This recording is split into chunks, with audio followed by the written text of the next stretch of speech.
Previously on Of Swords and Spurs. It was supposed to be a simple job. Your hot-headed leader is lying dead next to you. I am acting on behalf of the Aurum Dominion. It was simple. Get you on board a train under the illusion that there was loot, and then we'd pick you off one by one. We'd probably be safe just making it to the closest stop that we come to. Through a little round reinforced glass window, you can spy an Aether Crystal. This is a highly valuable fuel source. If you find the right buyer, these can be fenced for a minimum of 3,000 gold. Finn has presently jumped off of the train onto his wolven companion to lead the remaining officers chasing the train off the trail so the rest of you can escape. The train seems bound for the humble village known as Bonewater Gulch. Of swords and spurs, when the sand is dry and the sun's a curse, things are only getting worse in the land of swords and spurs. Dust fangs and roving gangs, it's dangerous to cut your bangs, 'cause bangs out west mean bullets on the way.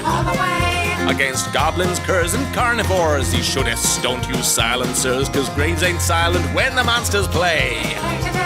They tear up the rules they write, they punctuate with dynamite. They're swordy and they're spurry, getting hairy, better hurry in a flurry. Our swords and spurs. Episode 3, Bonewater Bash.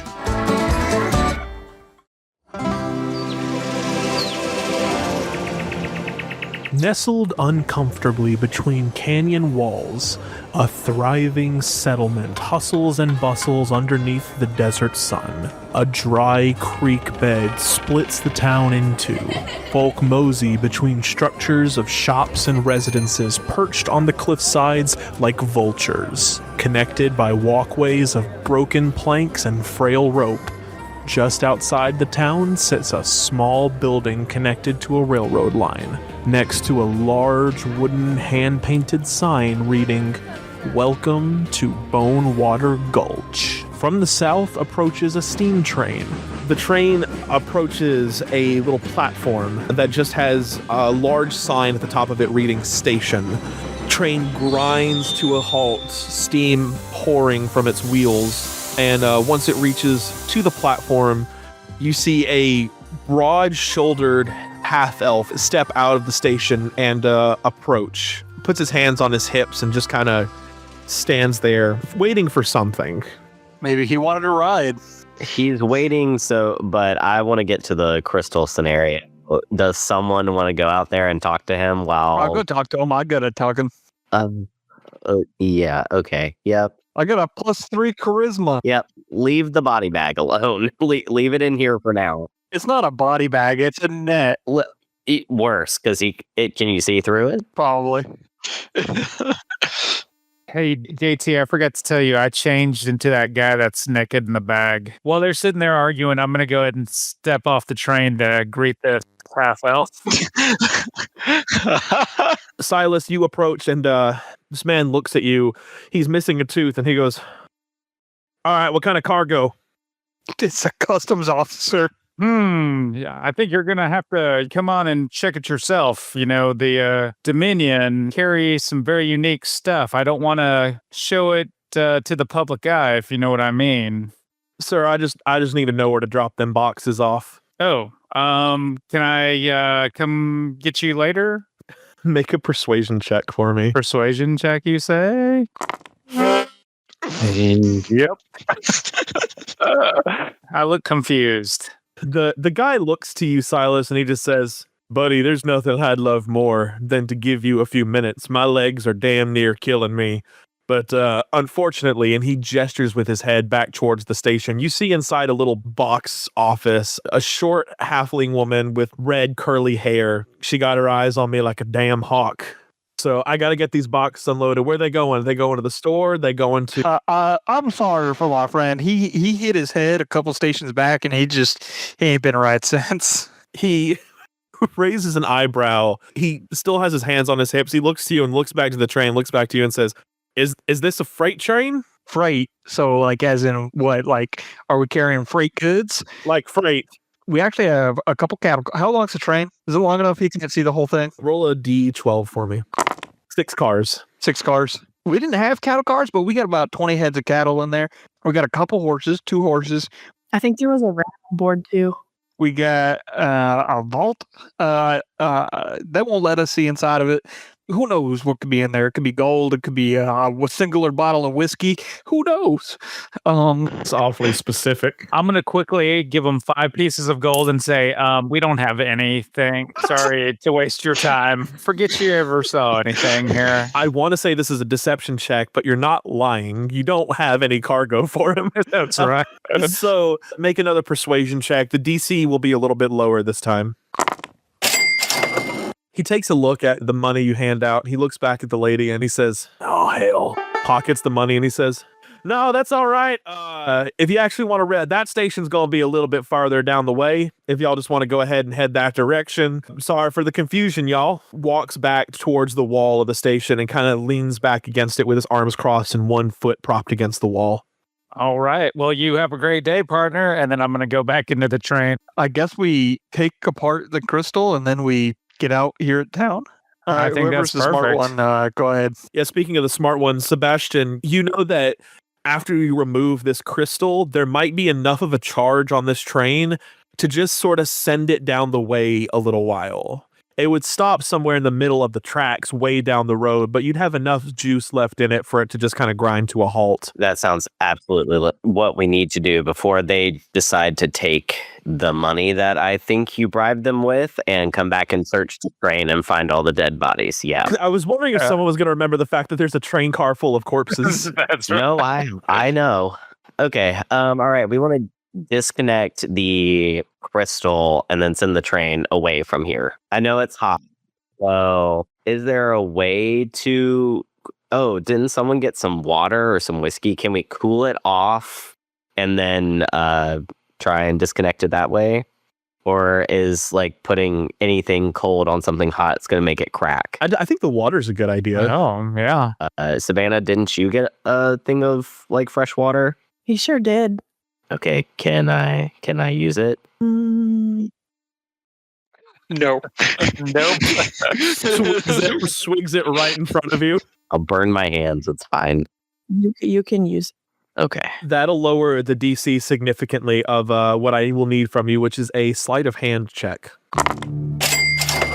Okay. You open up the tender car, twist some valves, you open up the compartment door, you pour the water on it, you let it breathe for a second, and you're very careful and delicate with it. You pull it out of the compartment. There's like an ever so faint, like a trail of smoke coming off of it, kind of like when you pull ramen out of the microwave and it's got like that little bit of steam on top of it. But you've got the crystal in your hand. I would like to hang on to it. Okay, you may add it to your inventory. You begin to hear footsteps approaching the train car. Somebody's coming. Let's send it on its way and let's go. Can I whistle? Where's our steeds at? It's funny you should ask that, Silas, because as you step off the train, the footsteps belong to the half-elf you just spoke to, and he has his thumb pointed behind him and says, "Hey, is that y'all's herd?" Sure enough, you can see in the distance a herd of familiar-looking horses just racing towards the train station. Oh, yeah. That's the cargo we lost. I appreciate it, buddy. Pat him on the back. All right, I can't help y'all with that. Y'all are going to have to take that to the stables. All right. Thank you. As you step off the train with the man in your sack, the half-elf looks and goes, "The hell happened to him? It's a long story. Where are his damn clothes?" I said it was a long story. Didn't we pay you monies to stop asking questions? You paid me money to say y'all didn't have no cargo. Y'all didn't say nothing about dragging a body off the train. I'm afraid that's going to be an extra gold piece. It's not a bot. Look, he's still alive. I go ahead and give him a gold piece. He takes the coin out from Silas's hand, bites on it, and says, "Y'all enjoy your time in Bonewater Gulch." The train lets out another gasp of steam, and the wheels slowly begin to rotate. The train begins to ride off. And we're gonna go ahead and saddle up once they get nearby. Go ahead and saddle up. I'm getting on mine, and I don't know if anyone else is going to ride through town, but I would like to ride through town. I'm Sure, I'll get on my pony. Yeah, I'm gonna ride next to you. Hell yeah. Let's go Dustfang Gang. Perhaps you shouldn't yell, let's go Dustfang Gang. Like, my name's Billy the Kid, and I'm riding through town.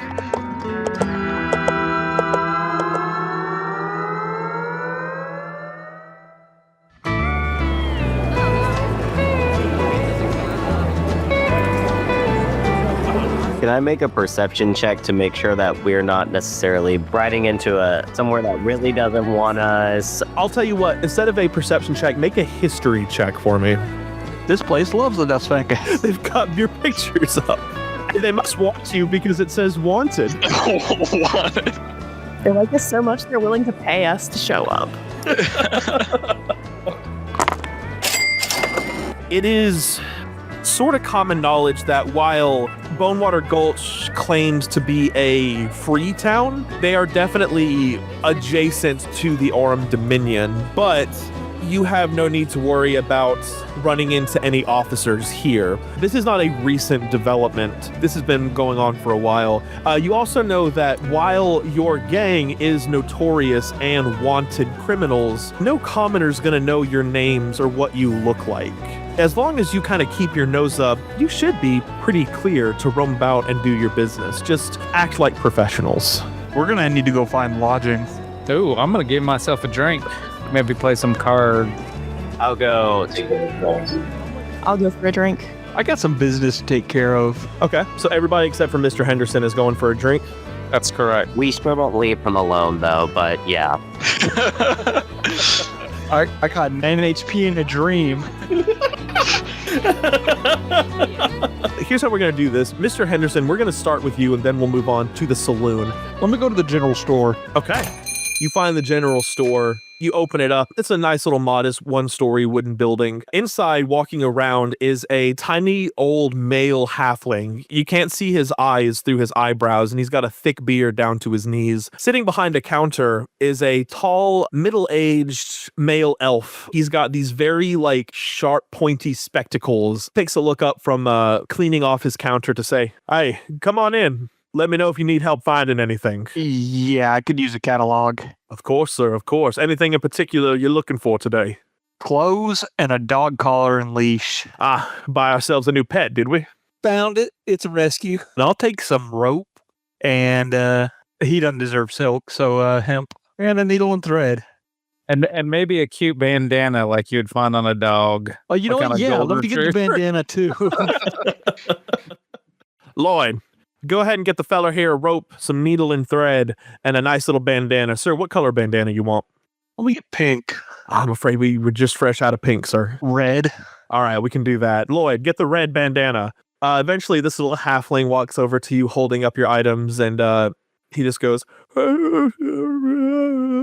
Thanks, Lloyd. All right, so we're going to transition back to Savannah, Sebastian, and Silas. You guys find a sign outside of a building that just says, the Dusty Spurs Saloon. You walk on in. There is a pretty large number of civilians here, mostly men of different shapes and sizes, sat around tables. Some are playing cards, some are drinking out of a bottle, some are passed out, some are smoking. Behind the bar is a short little halfling, round-faced man with a thick mustache, pouring something out of a barrel keg. You can also hear the sounds of a jaunty little piano being played in the corner. Nice. I'm gonna roll up to the bar and be like, "My good man, whiskey neat." He gives you a wink. And what about the rest of yous? Brandy, if you have it. Ain't got no brandy, son. Whiskey's fine. You got scotch? And they have scotch, but not brandy. What the fuck? I'll have a Shirley Temple, please, and make it a double. I'm afraid we ain't got no scotch either. You almost be from out of town, like them fancy drinks. Well, we only have the best in the Dominion, but go ahead and pour her a shot of whiskey as well. All right, so he kind of nods. Now, I will give y'all some options. What kind of whiskey you want? You want something nice and simple, or you want the really nice shit? Make it burn. Make it burn. All right, y'all. It's going to be 1 silver for each shot. He pulls out 3 shot glasses. He pours out of this little bottle, pours just a little shot in each glass, barely enough to lower the whiskey, but lower the neck of the bottle. The 3 of you now have a shot of whiskey, and whenever you shoot it, you can heal for 2d4 plus 2 HP. Oh, dang it. I should have went to the saloon. Here's to Mr. Henderson. Next time, maybe take my advice and be healed in the midst of battle. Cheers.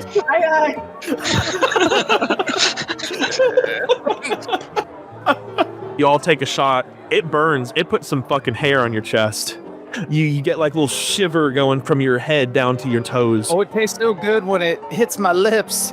I'm going to go ahead and get another one. Before you can take another shot, you hear behind you a thud.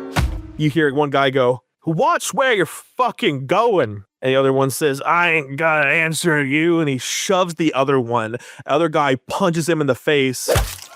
Y'all have been here before. You've seen enough of these to know where this goes. Let's have ourselves a little bar fight.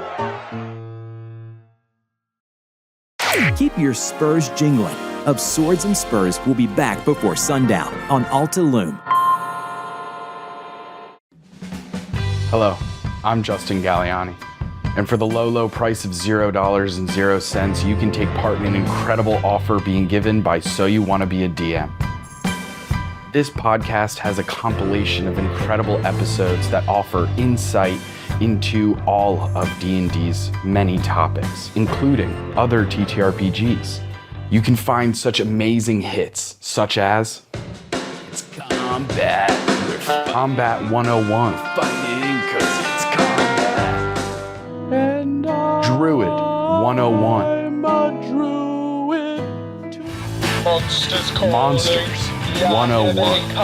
We got monsters come. Non-player NPCs 101. NPC. And if you're looking for more, So You Want to Be a DM also has a Patreon, and you can find even more content there, available for free members and members who are participating in some of the tiers available. So, check that out. Hello, adventurers. It's me, the narrator, keeper of stories, teller of tales, and occasionally professional snack taste tester. Don't judge me. And you are invited to join my favorite bunch of chaotic heroes in the Untold Archives. They fight monsters, they explore ruins, they are obsessed with cuck chairs? Hey, nobody's perfect.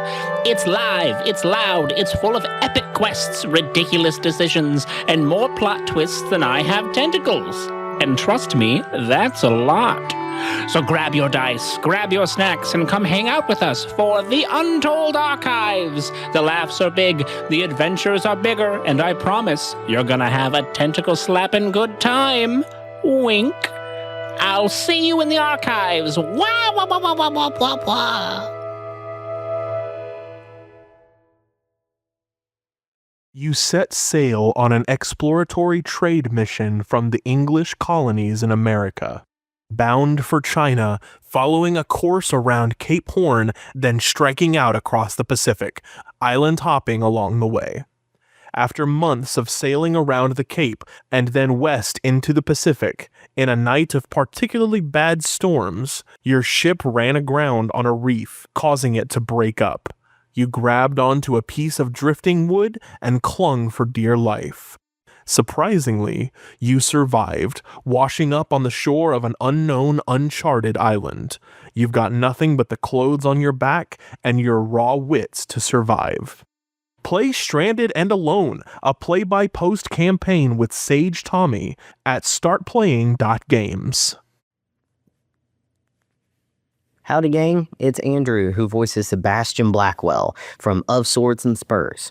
I know you're patiently waiting for our next episode, and in the meantime, I encourage you to check out Sky Bunny TTV, your favorite warlock main and full-time dice goblin. She's blasting TikTok with hilarious D&D posts with Nat 1 disasters, Nat 20 glory, and chaos in every role. Follow Sky Bunny TTV because who needs Fireball when you've got Eldritch Blast? Hey everyone, it's JT, your DM. I wanted to take a quick second to give a shout out to a Reddit user by the name of Jonna Jatir or Johnny GTIR.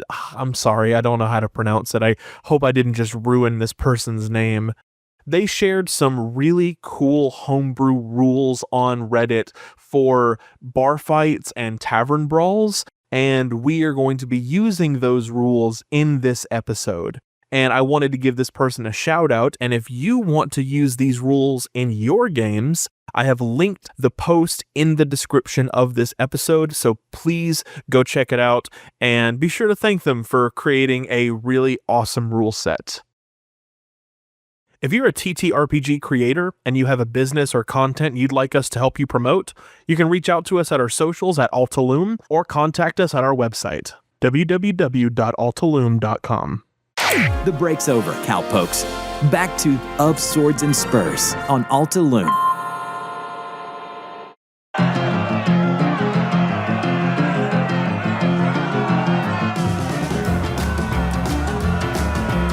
So, I'm going to need everybody, including Mr. Henderson, to go ahead and roll initiative for me. When it comes to a bar fight, we're going to be doing rules a little bit differently, and don't worry, I'm going to be sending the rules in the chat here. Everyone's AC has been reduced to 11. You cannot use spells, you cannot use your weapons, and you cannot use any abilities, only your fists. Let's pick up a chair. Yes, you can pick up a chair. All NPCs have 15 health each. When you attack, you're going to make an athletics check. If you succeed, you take 5 HP off of the target. That includes for NPCs as well. You can punch, kick, smash with chair, etc. anyone within 5 feet of you. If you get knocked unconscious, you're just out, you're not dead. If you make a nat 20, we're gonna do some crazy old movie like Wild West shit. Let's go. That's awesome. I love this. Starting at the top of the order is going to be this guy. He's going to just go ahead and go straight for Savannah. Wow, dude. I know, right? I don't think a 7's gonna beat an 11. How do you dodge it? I just hop up off my bar stool. He swings at you, you duck underneath and stand up on your feet and kind of crack your neck. This guy is gonna go next. He's gonna use his whole turn to dash and just catch up to this guy. Next up is going to be this one right here sitting next to Silas. He is going to go for you. All right, that's a 15. That's going to bring you down 5 points of health. Sebastian, you're up next. I'm going to grab the guy. My intention is to grab him by the neck and just shove him forward onto the bar top in between me and Silas. Sure, I'll allow that. Go ahead and make an athletics check. Let's see if you do it. Hey. Yes. Nice. You grab this motherfucker. As soon as he takes one swing at Silas, you see it go through. You grab his fist, put your other hand behind his head, and just slam him on down to the bar, and he kind of fidgets in your hands. Next up is going to be this guy who is now going to go for Sebastian, seeing this happen. He's going to make another attack roll. He misses with a 4. Silas, he runs up to you, and he tries to just sort of punch you in the back of the head. Without even looking at him, you just duck down and pop back up. Silas, you are next. Yeah, so that guy we just slammed on the bar, I'm going to take him and I'm going to slide him down towards the piano player, like in the old West movies. Oh. 6. Yeah, you grab the dude by his collar and you tug on him, but you aren't able to lift him. He's a very broad-shouldered dude. And he just kind of looks at you and pulls himself up, and he spits next to him right into one of the empty shot glasses on the table. This guy's gonna go next, and this motherfucker's just gonna go fucking deck the piano player. No, we lost our muse. Savannah, you are next.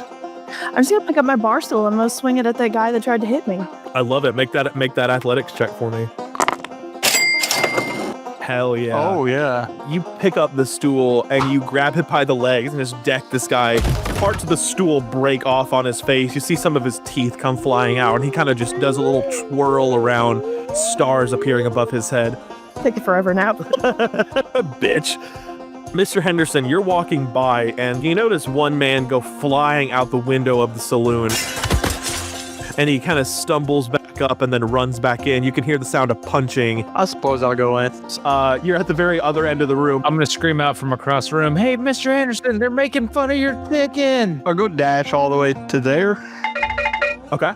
This guy sees you go in and he's going to dash after you. All right, next up is going to be this motherfucker who just got decked by Savannah, and he's going to barrel his fists and try and get another swing in. And he got another 4. He goes to punch you. You catch his fist in the stool that you're still holding. Next up is going to be this guy. I think he's actually going to use his turn to dash.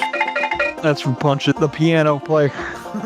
All right, next up is going to be this one who Silas and Sebastian have on the bar. He's actually going to go for Sebastian this time. As a 15, Sebastian, go ahead and take 5 points of bludgeoning damage for me. And it's your turn next. I'm going to grab him and try and send him down the bar there. Hell yeah. Okay. Yeah. Give him the old heave-ho and get on top of the bar and send him down. Rest in pieces. We'll say he goes down 30 feet, just knocking glasses off the way. The barkeep, by the way, is just polishing some mugs. He has not looked up. This is like normal daily routine from him. He just says, "Hey, y'all try not to get too much blood on the counter this time." The man's who you just threw face is covered in shattered glass and gross, sticky liquor. When he slid down the bar, did he knock my whiskey over? No, surprisingly, no. I was saving him. Next up is going to be this one right in front of Sebastian. Try and deck him once more with a 19. Sebastian, go ahead and take another 5 points of bludgeoning damage for me. Silas. Woo! I'm gonna be like, "I love this town," and I'm gonna do a flip onto the bar. I'm gonna do acrobatics flip, just to let you know. Let's do it. You do a little bit of a backflip onto the bar if you so desire to. You're standing up there. And then I'm gonna grab like the nearest like beer bottle or item, and I'm gonna throw it at the dude that hit Sebastian. What happens to him? What kind of like old school like movie shit happens to him? So I do my flip, land on the bar, and I grab the nearest plate, and I'm gonna sidearm frisbee that, and it's gonna curve around Sebastian and hit the dude like right in the face. He stumbles backwards and he trips over a chair, falls down, and a table collapses on top of him. That dude is out of the initiative order. Next up is going to be this guy over here. He's going to retaliate. He misses. Bo's just deflecting off of him. Savannah, you're next. This guy is still on top of me, this one right here. I'm gonna grab, I guess, a bottle, and I'm gonna bash him in the head with it.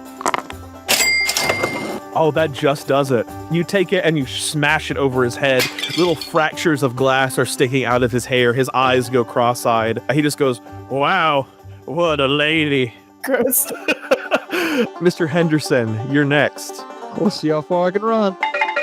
To the other end of the table. Awesome. Hell yeah, buddy. You're just running around the table, and he's also running around the table. I'll be screaming, "Help! Help! Help!" It's not very often you hear Mr. Henderson. Well, actually, it might be pretty often you hear him yell for help. Okay. He's going to dash. All right, we're back to the top of the order with this guy right on top of Savannah. He's going to stumble backwards, spit some blood out of his mouth, and make another attack on her. And he hits with an 18. Savannah, go ahead and take 5 points of bludgeoning damage for me. Next up is going to be this guy. He's just going to fucking punch the dude again. Misses. These two guys are just kind of finding common ground here. They're talking it out. Yeah, they're sitting down over some tea. The guy at the very end of the bar stands up, and he's going to go for Silas and just punch him. So let's see. Misses with a 4. Yay. Silas, how do you kind of dodge out of that? I'm gonna duck, and then if there's a glass of liquor or anything on the bar, I'm just gonna take a little swig of it and pop back up. Sebastian, you are next in the initiative order. Because the only guy within range is the guy that I've slid across the table, and he somehow made his way back across the bar and tried to punch Silas, I'm gonna grab him by the leg and sling him down onto the saloon floor. I was gonna do that my next turn. Sweep the leg, Johnny, sweep the leg. Damn. So close. You sweep the leg, and he just sort of stumbles backwards, waving his arms in circular motions in the air, but he does not go down. Silas, you're next. Is it wrong that while that guy's stumbling, I'm going to try to stun him? Little Stone Cold Steve Austin stunner on the bar? Go for it. Go ahead and make that athletics check. Yes, sir. All right. So How does he go down? Is wobbling, and then just head first, I'm gonna jump off the bar with his head on my shoulder and just hit him right on the ground. Right there, right next to Savannah. These two guys have decided that they're not getting anywhere, so they're actually going to start going for y'all. So this one's going to dash and try and catch up to Silas. Savannah, you're next in the initiative order. So this guy right here that is on me that keeps coming after me, I'm just gonna go with my bare fist. I'm gonna try to go for under the jaw. That'll do it. You punch him. You hear him just go. He spits out a bit of blood onto your shirt, face plants onto the ground behind you. I'm excited for this. Mr. Henderson, what you got? I couldn't fight him if I wanted to. Else I'd jump over the table. Do it. Do it. Sure, I'll dive over the table. He sees you just kick down one of the chairs. You use it as a step. You step up on the table and you lunge forward towards him. What do? I'll try and drop kick him as I'm coming over the table. Hell yeah, let's do it, buddy. But what does it look like? In the air, both my feet coming right at him. There's a slow motion of no, and then the two boots just make contact. His head goes sideways. We see one tooth go flying out. His eyes squint, his face squelch. Next up is gonna be him. He's gonna wipe his mouth and just try and fucking just deck you in the face, and he misses with a 3. This guy over here who's now gonna try and dash to get in. He and this other guy, they found common ground, and the common ground is Silas. But that's all he can do on his turn. Sebastian, what you got? I know I have a shot left on the bar, so I was going to drink that and then throw the glass at the guy that is now kind of directly in front of me. I love it. Do it. Yep, that'll do. You see behind Sebastian, the dude comes running in with his fist in the air. Sebastian just casually throws the glass over his shoulder. It goes right into the dude's face. Next up is going to be this guy right next to Silas. He's going to punch, and that's going to hit with just hit with an 11. Silas, you take 5 points of bludgeoning damage. No! We're back with Savannah. I'm gonna go for the guy that's on Silas. Can I kick him in the nuts? Of course, I'd be offended if you didn't. Okay, I'm gonna do that then. Okay, that'll do it, yeah. He holds, his lips form like this sort of like pursed howl underneath his handlebar mustache. He clutches his groin extremely tightly and just goes, oh! A tear jerks out from underneath his eye. We're back to you, Mr. Henderson. I guess I'll just punch him. I do not punch him. Punch him in the nose, and he just looks you dead in the eye. Now he's going to retaliate. He misses with a 7. He tries to grab you by the collar. You flick him away. Next up is the one that Savannah just kicked in the nuts. He is going to use his action to disengage, and he is just going to sadly limp away. Sebastian, we're back to you. The guy that wandered away, I want to get him. I want to take another shot glass and peg him in the back of the head. Okay. Oh, so close. You twirl one on your finger, and you just sort of lightly toss it, and it just bounces off the back of the dude's head. This guy's gonna go for Silas again. Oh, with a nat 20. He slide you down the bar. Fuck it, that's what he does. He's gonna grab. Let's see how you like a little slip inside, boy. And he puts you on the bar and just chucks you down it. You slide through, but most of the glasses and liquor have already been knocked out of the way, so you just get a splinter or two. It still hurts though. So I'm gonna stay laying there, and I'm gonna grab whatever's nearby, and I'm gonna take another swig of a drink. All right, let's do this. Roll a d20 for me. Roll a d20. 12. Ooh, okay. So this may or may not be good to you. You take a different kind of whiskey. This one's closer to a whiskey sour. So you just take a swig of this pewter mug that's on the bar and drink what's left of it. There's a little bit of backwash. It's nasty. Savannah, you're next. I think I'm gonna try something a little bit different with this guy that's over here. I'm gonna tell my rat, Jake, to crawl up his pants leg. I'll go ahead. You know what? I'll roll for Jake real quick. Let's see. Hold on. Boy, Jake. Get him. Okay, so if he can keep step with this guy on his turn, then on the next turn, you can command him to attack. Okay. Mr. Henderson, what you got? Yes, I'm going to punch him in the face, actually, this time. Never mind. And now he is just going to be like, oh, that's real cute now. And he tries to deck you. How do you dodge it? He rolls a 5. I say we're both just swinging at nothing. Like, have you seen A Million Ways to Die in the West? Where they're like, nobody come over here. Oh, we're fighting this. Everybody else sees Mr. Henderson and this one guy doing the old, like 1940s dude with like his fisticuffs up, just swinging them in circles towards himself. Next up, Sebastian. The guy right in front of me in Savannah, I'm gonna deck him real hard. And like, I'm starting to get annoyed. Crack your knuckles, and you just flatly punch the guy in the face. His big fat nose turns red for a second. He's like, oh, Silas, we're back to you. I'm going to stand up. I'm going to dust myself off. I'm going to grab another plate, and I'm going to frisbee it at the dude that...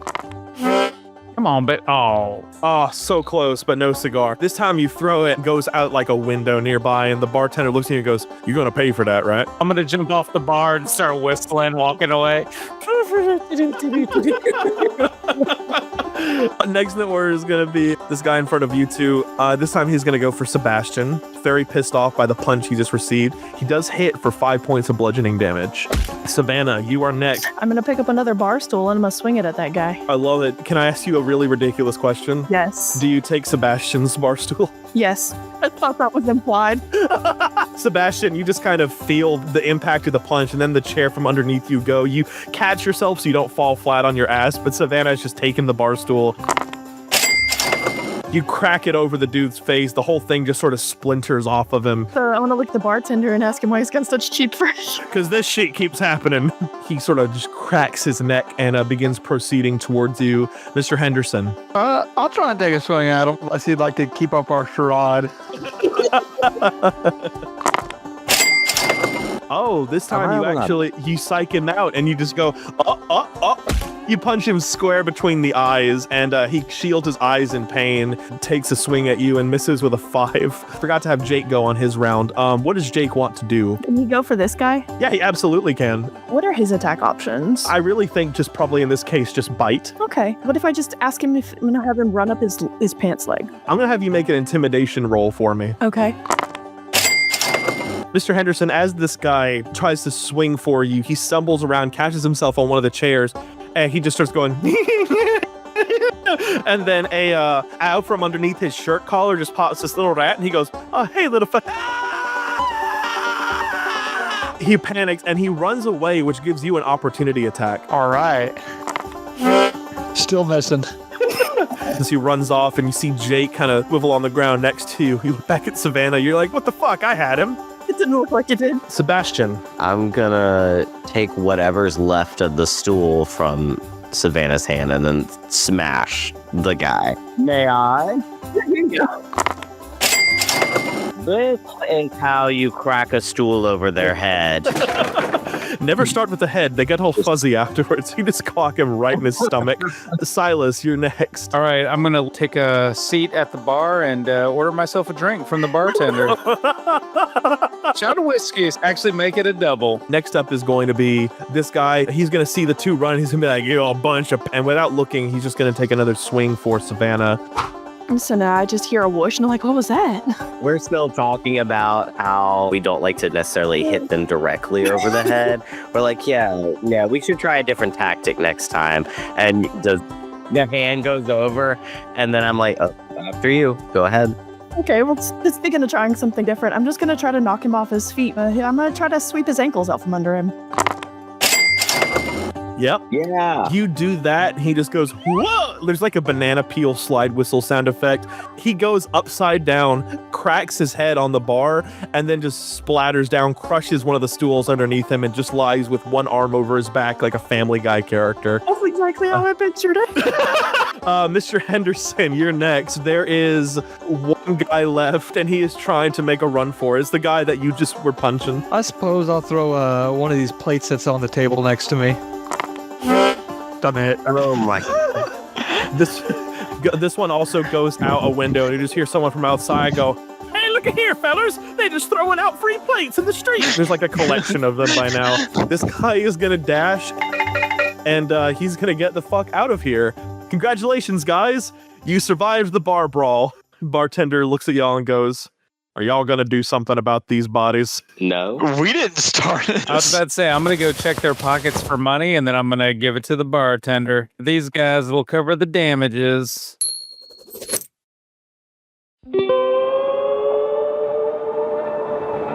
A few Dominion officers who were chasing the train on horseback are sprinting around empty open country. One of the officers points at the other two and says, "You two go check over there. I'll see if he's on the hill." And he races off, clinging tight to his mount. Hiding behind a very tall rock is Finn and his wolf companion. Finn, you have been leading these guys off the trail from the train for a while. You have been dodging bullets, taking false trails, and ducking and weaving out of visibility, using your divination magic to give you an edge up in the chase. It has been a very strenuous journey, and you think you may have finally gotten them off of the gang's scent for a little bit. You're sitting behind this rock, propped up against it, catching your breath. It actually takes you much longer to catch your breath than it usually does. You must have been on the run for a while. And whenever you're ready to kind of sneak out of here and make your way to Bonewater Gulch to follow up on trails about the party, go ahead and make a DC 15 stealth check for me. Ooh, a 10. Okay. Right when you think the coast is clear, you mount your companion, you make a break for it. You cling to his neck as you race at full sprint, its tongue lolling out of its mouth. On a hill behind you, one of the officers sits atop his Mustang, and he spots you through his binoculars and grimaces. "There you are, you son of a bitch." He quickly retrieves his rifle from his saddle and peers down the scope. Trying to get a good shot in on you, he suddenly hears a tremor underneath his horse's hooves, and he notices beneath him small cracks appear in the earth. He stares down quizzically at it before the ground underneath him erupts in a burst of sand which shrouds the horrific massacre that happens after, from which the blood-curdling screams of the officer can be heard for miles.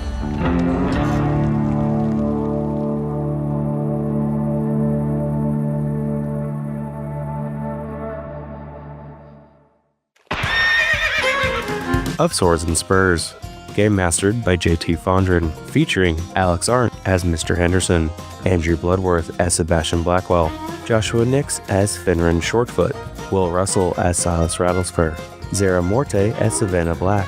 Theme song composed by Ben Swiven. Cover art by Devi Simeon. Logo by Kakari Chi. Special thanks to Lady Tiefling, D10 Dimensions, and Galliant Knight Games for their loot tables. Music and sounds used under proper license. Be sure to find us on social media at Alto Loom and leave us a review.